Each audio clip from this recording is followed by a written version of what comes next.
السلام علیکم دوستو، آج کی کہانی کا نام ہے اجنبی سردار۔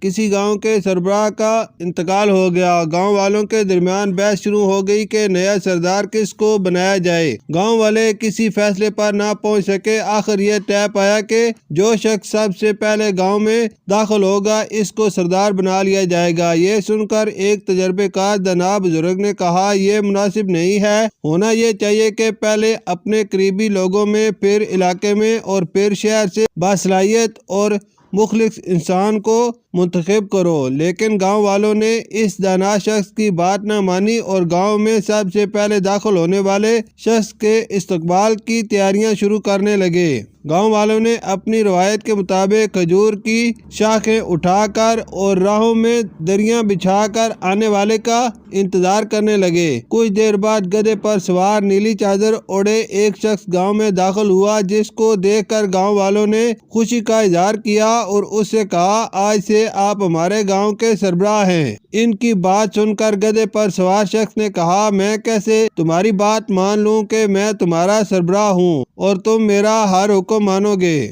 گاؤں والوں نے کہا، آپ جو بھی حکم کریں گے ہم اس پر عمل کریں گے۔ گدھے پر سوار شخص نے کہا، میں تم کو آزمانے کے لیے حکم دیتا ہوں کہ تم لوگوں کے پاس جو بھی سونا چاندی مال و زر ہے میرے حضور پیش کرو۔ یہ حکم سن کر تمام گاؤں والے اپنے گھروں سے سارا مال سمیٹ کر لے آئے، جس کو دیکھ کر اس شخص نے کہا، میں بہت تھکا ہوا ہوں، آرام کرنا چاہتا ہوں، تم سب لوگ جشن مناؤ۔ گاؤں والوں نے اس شخص کو اس کی آرام گاہ پر چھوڑ دیا۔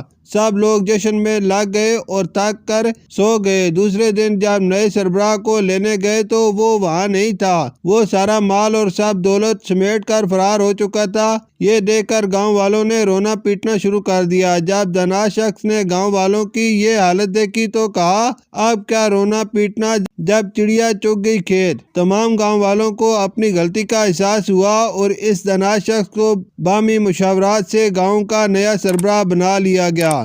شکریہ۔